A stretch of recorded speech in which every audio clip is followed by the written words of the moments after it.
Some might call it sacrilegious, but there is now a Stoops in Austin. Yards shy of the record. Williams breaks a hole. Williams had a record book.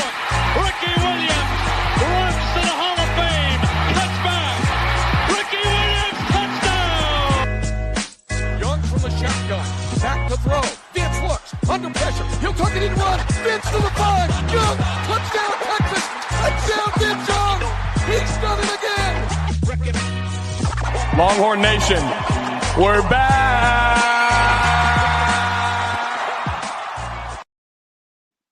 Welcome into another edition of the Texas Longhorns on SI podcast. I'm your host, Matt Galatzin, and I'm joined, as always, by my co-host, Zach Dimmitt. Zach, Monday kind of took us a little by surprise, I would say. Pretty late in the afternoon, it was announced that Texas had hired Mark Stoops, the former Kentucky head coach and one-time almost Texas A&M head coach, as a special assistant to Steve Sarkisian. And you know what? I like it, Zach. I think that this is going to be great for the program. I'll explain why here in a minute, but just give me your general thoughts on the move real quick before I get into mine. Yeah, I like it a lot. It did come out of nowhere a little bit. Of course, Mark Stoops, being replaced by Will Stein there at Kentucky. Interesting move there for the Wildcats that I think will work out for them in the future. And, things didn't work out for Mark Stoops, super well as a head coach at Kentucky. He had 4 bowl wins, which is pretty solid, but overall pretty underwhelming for the most part. But I think that he, showed that he can, coach very well against, top tier teams as Texas fans saw last year in Lexington. So you hire him to still a smaller but still major role on the staff. I think it's a great move for the Longhorns, especially because he's more of a defensive guy, and so I think that'll help that side of the ball even more, helping out Will Muschamp and helping out Steve Sarkisian. So I like it a lot. Yeah, it's interesting because here's what Mark Stoops brings you, right? He brings you a tough-nosed mentality that this team could probably use, and he brings you a ton of SEC expertise in terms of he's been at Kentucky for forever, so he knows all of these programs very well. He brings you a defensive mind. He specialized in defensive backs in his previous stops as a defensive coordinator and as an assistant before that. So he's kind of, and I saw Inside Texas make this comparison, and I really liked it, so I'm going to use it too, and credit to them. He's kind of like Will Muschamp was to Georgia. Yeah. He brings in some just a guy that can help you game plan for, develop specific game plans for opposing, SEC teams and really help you, hone in on a few things over there on the defensive side of the ball. And I think it's great. Texas has had huge success with these, 1-year special assistant analyst types that used to be head coaches. You look back to Gary Patterson, you look back to, just last year with Neil Brown. And there's a ton of other ones as well. Paul Christ. You could go on down the list. All of these guys have had impacts from behind the scenes that, I look, Paul Feinbaum came out, I was like, I don't know what they're doing this for. They already have Will Muschamp on the roster. Why are they bringing in Mark Stoops? It's not that hard to understand. It's an additional experienced SEC coach that's going to help you game plan and going to help you in various areas of your roster on the defensive side of the ball, probably specifically. And he's also going to help in development and scouting and all these different things that he did at Kentucky, help you identify talent in the Southeast. I honestly think it's a home run. Sark is just cooking right now when he in this development of his staff, and I couldn't be happier about it. Yeah, I like Paul Feinbaum, but I don't understand that criticism. I don't mind him. I think he, says some good things, but sometimes he, makes certain opinions seem silly, just trying to make a headline. I don't know, but I don't see how you can see this as a bad move in any way, especially when he was just the head coach last season. And he was the head coach of Kentucky since 2013. I understand that they weren't exactly an elite program, but that's so much experience that you're adding to your staff. And Steve Sarkisian knows that if you want to win a championship, you can't just rely on your own expertise. Sark has been very adamant that he wants to remain the play caller on offense. He says that's what I was hired for. Okay, understand that. But aside from that, everything else in the program, he's going to want to get all the help he can get to make sure that they get to the mountaintop that they want to reach, and that's win a national championship. And so, especially when you're hiring someone that's a defensive expert like Mark Stoops is. I don't see how it can't be seen as anything other than a great hire. If he had been hired as defensive coordinator instead of Will Muschamp, it still would have been an interesting hire, and that would have been seen as a positive move in my opinion. I still think though that Will Muschamp was the right pick, even if that was a little bit surprising. But when you add both of those guys to the mix, I don't. And especially with Mark Stoops, the role that he's going to be having, I don't see how you can look at it as anything other than positive. So. Mark Stoops, his teams brought their all in recent seasons against Georgia, against Texas. A lot of people were saying how Lexington was kind of underrated when some of these big teams would come to play there, and the unranked Kentucky team would almost be able to pull out a victory. And that happened a few times. I think that goes in large part to what Mark Stoops can do as a head coach. And so I think that from game planning to decision making, things like that, Mark Stoops will be able to help Steve Sarkisian this upcoming season, because Sark knows that he's going to have a lot on his plate, and having another set of eyes and some additional knowledge right next to you can't hurt at all. And it's going to help this program, help his coaching staff. So saying it's a bad move whenever we haven't even seen any reason to believe it's bad is just kind of silly. Yeah, I mean, weird stuff happened at Kroger Field at night. Like every single year, there was one of those games where it was like Georgia a couple years ago, or Texas last year, or whatever the case was. There was always something weird, and it happened almost twice last year. They almost beat Ole Miss too. I don't want anybody to forget that. They almost beat Ole Miss at Kroger Field. They almost beat Texas at Kroger Field.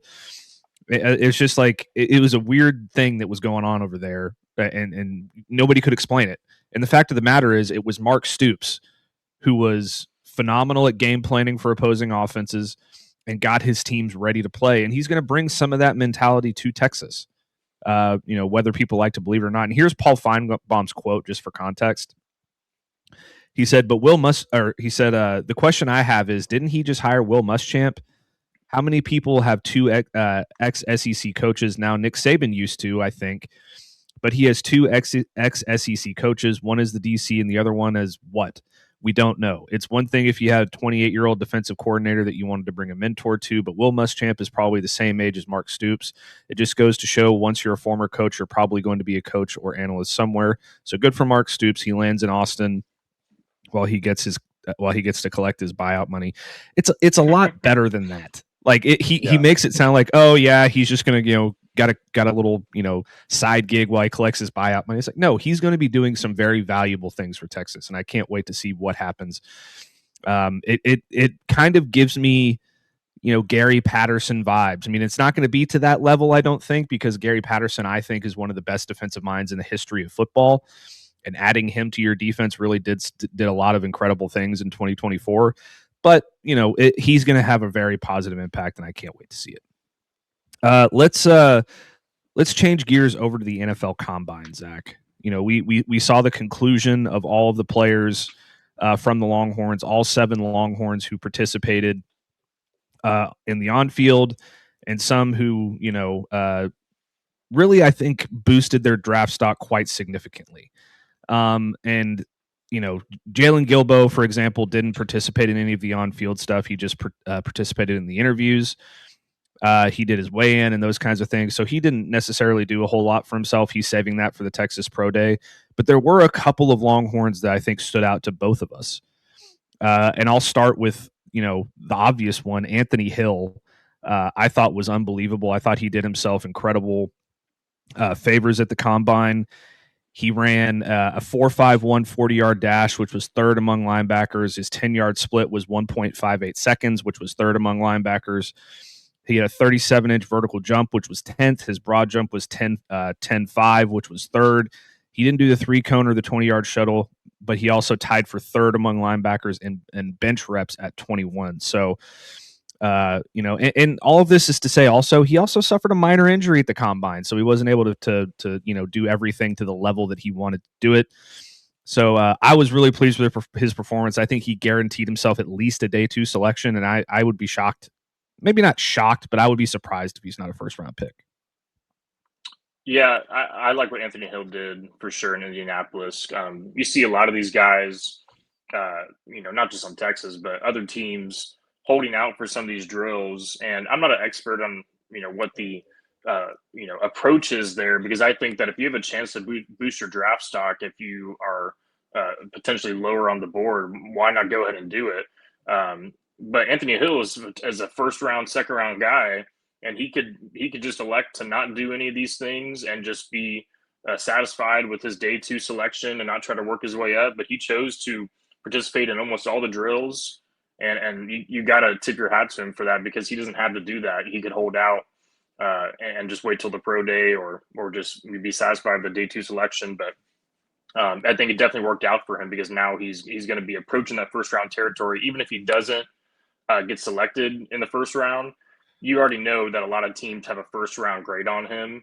So it may just be a result of, he may be a result of a day 2 pick, just because, a lot of their players are really, really talented in this draft. And he may be pick number 33, pick number 34, who knows? So I like what he did there for sure. I think Michael Taft really helped himself a lot. You can make an argument for a lot of these guys, but I think a lot of people were a little bit surprised with what Michael Taft was able to show. Texas fans probably not a surprise, but I think that a 4.5 on the 40-yard dash was a really good time for him. It's no secret that Michael Taft isn't the most athletic guy. He's not known as the fastest guy. But so when you're able to put a time like that on the board, and you're better than a lot of these cornerbacks and safeties that were highly recruited out of high school, and you're posting a better time than them with the NFL Combine, that says a lot about what Michael Taft's able to do. And when he was doing the gauntlet drill, where they're catching the balls and they're backpedaling, I think he looked really, really smooth. He was relying a lot on his hands. He looked smooth out of his breaks. I know there's not really a time or like number to put next to that drill, but when you have 0 drops and you look smooth while doing it, scouts are going to notice that. And so I think Michael Taft really helped himself. He's not guaranteed a spot to be drafted at all, but I think that he's at least putting himself in that 6th or 7th round conversation, while also if he doesn't get there, at least guaranteeing himself an undrafted free agent spot, which is something that a lot of guys, work their whole lives for. Even if they don't get drafted, at least they're getting a chance to get that undrafted contract, and then have a chance to make the 53-man roster. So I think Michael Taft really helped himself, and I'm interested to see what he does during the pro day. If he sticks with that 40 time, or if he decides, you know what, I'm just going to run it again, see if I can get something better. And while all these scouts are here watching me, so I like what Michael Taft did, and interested to see what the future looks like for him in the next couple of months. Yeah, I mean, he could be anywhere between a late day 2 to a day 3 pick, depending on what teams like from what they saw at the combine, what they like in his tape, but also his intangibles. I think is a trait. I don't even know how to say that correctly. It's a weird thing to say, but like his intangibles are so elite that I think a team is going to look at those things and be like, yeah, we want this guy in our locker. He's our locker room. He's a fantastic teammate. He's a fantastic locker room guy. He's a great leader on the field. He'll be a solid backup safety in his early years in the NFL, or a special teams guy or something like that. And I think he'll earn his way onto a roster regardless of where he gets drafted. I feel really good about that. I mean, he was such a timely playmaker for this team too. It seemed like whenever Texas needed a big play over the last couple of years, Michael Taft was able to make it. You go back to that interception against A&M in each of the last 2 years. Some of those things that he was able to do were just, very, very difficult for a player who came out of high school, not really ranked as a recruit, didn't get recruited by a whole bunch of schools, was a walk-on at Texas, earned himself a scholarship, and now he's going to be off to the NFL. So I think he's continuing to rise as a prospect in every way, and I'm really pleased to see that. One more, Zach, that I wanted to mention, by the way, is Manny Muhammad. He kind of blew me away. Like there was some questions about him with his size. There were no questions about him and his ability to lock down one side of the field at Texas. I mean, he was unbelievable over the last 2 years for the Horns. But his 40-yard dash, he hit a 4.42, which was 8th among corners. He had the best 10-yard split time at 1.51 seconds. He also had a 39-inch vertical, which was tied for 8th, and a 10-10 broad jump, which was tied for 6th. So he displayed a lot of athletic traits that I don't think a lot of people realized he had, because over the last couple years, like, you didn't hear Manny Muhammad's name a whole lot. And typically that's like, okay, why is that? Well, for corners, that's a good thing, because that means they're not throwing the ball his way because they know they can't do it. And he was one of those guys for Texas throughout the last couple of years, and he kind of stepped up last year in a big way too. He improved his game into more of a ball hawk. You saw the couple of interceptions he had against Oklahoma, and he made some plays throughout the year as well that I think really boosted his stock, and the performance of the combine that he put on just added an extra layer of good to his draft profile, in my opinion. Yeah, I agree with you. Of course, Texas fans, they know Manny Muhammad well, but on the national stage, you didn't hear too much about him. And so I think he certainly caught some attention from scouts, and then, just fans in general at the combine. So I think he looked really smooth as well. That's not really surprising, though. A 4.42, I mean, that's still a very, very solid time. There's some fast cornerbacks, but speed isn't what it's all about as a cornerback. There's more to it.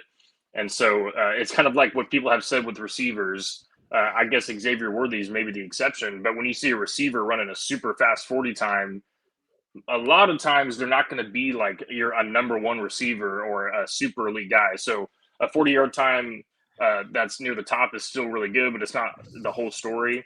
And so the fact that he still posts a solid 40 time is impressive in other categories as well, while also showing that he was a number one lockdown corner in college. I think there's a lot of good things there to like if you're an NFL scout, and if you're a franchise looking to add to your secondary. So I'm really interested to see what happens with Manny Muhammad. Has he worked his way up even higher into day two? I think that he certainly did that in Indianapolis, and so it'll be interesting to see who he lands with and what kind of responsibility he's given as a rookie next season. Yeah, absolutely. All right, let's change gears, Zach. Texas got a big win over the weekend against Texas A&M. We're going to talk about that after this break, and a little bit of how it affected their bracketology projections as well. So stick with us, and we'll be right back. This episode of the Texas Longhorns on SI podcast is brought to you by Custom Built Trailers of Mississippi. Custom Built Trailers is the largest in-stock trailer dealer in Mississippi with a variety of options to choose from flatbed goosenecks to bumper pull equipment trailers and car haulers to enclosed trailers and basic utility trailers. We do a little bit of everything. And if we don't have exactly what you're looking for in stock, we can typically have your custom built trailer built in 7 to 10 working days. 0% financing options are available, and we also deliver out of state. So give Custom Built Trailers of Mississippi a call at 601-722-9581 today and let us take care of your hauling needs. Custom Built Trailers of Mississippi. If we don't have it, we'll be glad to build it. Welcome back to the Texas Longhorns on SI podcast. I'm your host, Matt Galatson, and I'm joined by Zach Dimmitt. And Zach, Texas got a big win over the weekend against the Texas A&M Aggies, beating the Aggies 76-70 in College Station on Senior Day, no less. They had some big performances on the offensive side of the ball. including 23 from Tremont Mark, who led all scorers, only 11 from Dalen Swain, who has typically been the Longhorns' leading scorer, and they were able to make up for his lack of scoring in this game, although he did also add 10 rebounds to his stat sheet as well. Jordan Pope finished with 17 points.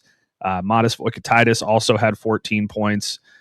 And, you know, the efficiency wasn't necessarily there for the Longhorns. They shot 44%, which is solid.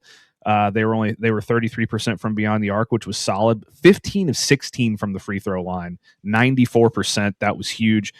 They also out rebounded the Aggies 41-32. And I mean, there's no two ways around it, Zach. This win was absolutely massive for the Longhorns and their resume, and you're starting to feel really good about their tournament spot right now. And also, there's a little bit of sweetness attitude as well, because you kind of hurt your arch rival's resume as well. Yeah, it was a huge win, especially when it's coming at this point of the season. You know, if this happens, the first week of SEC play, it's still a big win because it's coming on the road against your arch rival. But the fact that it comes, right the day before March, and both these teams being in a similar bubble position, it was huge. I was there covering the game in College Station, and no surprise, but Reed Arena was absolutely rocking. They have an amazing crowd over there, and I don't think anyone's surprised about that. You can say whatever you want about A&M, but their fans are absolutely diehard. And so the fact that Texas was able to overcome that environment and come out with the win was massive. The Alabama win in Tuscaloosa is Texas's best win on the resume.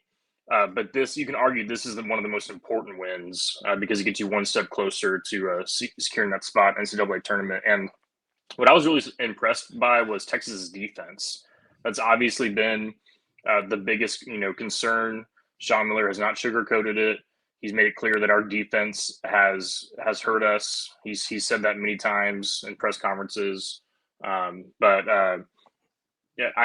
season high 9 blocks for Texas, 7 in the first half. That was really impressive.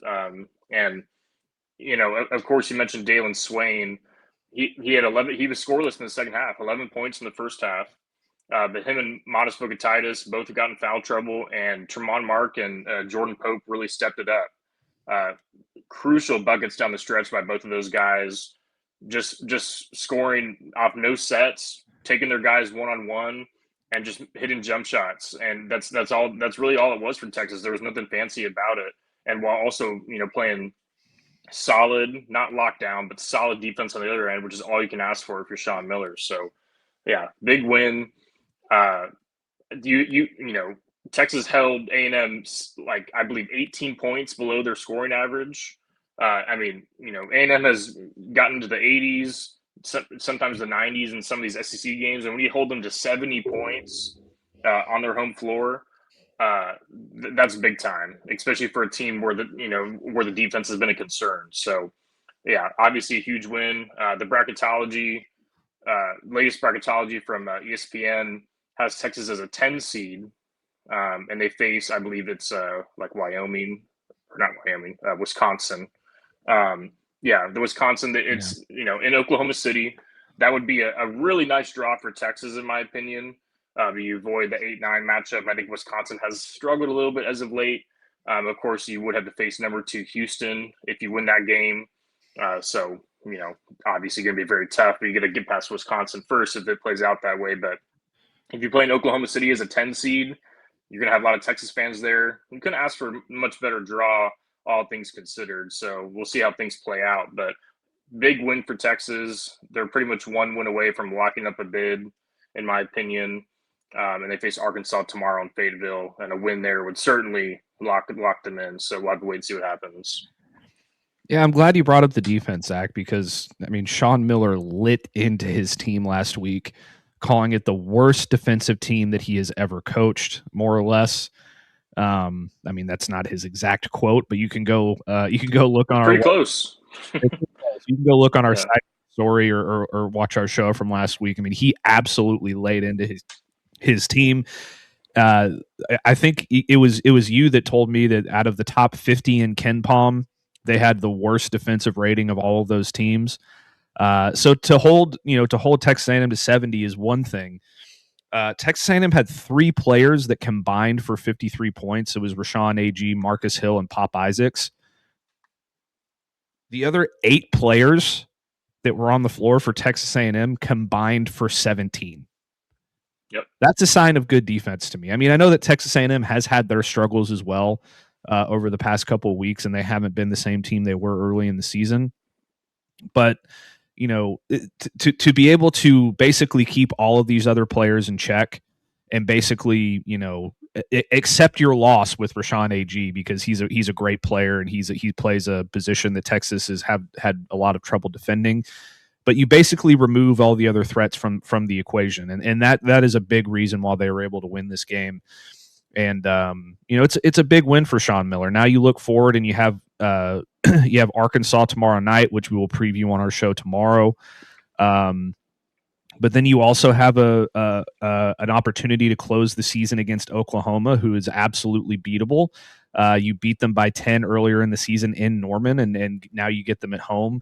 So even if you don't beat Arkansas, you still feel pretty good about where this team sits. But if they do beat Arkansas, they're absolutely a tournament lock, and there's no question about it. I mean, that's going to be a really, really tough environment.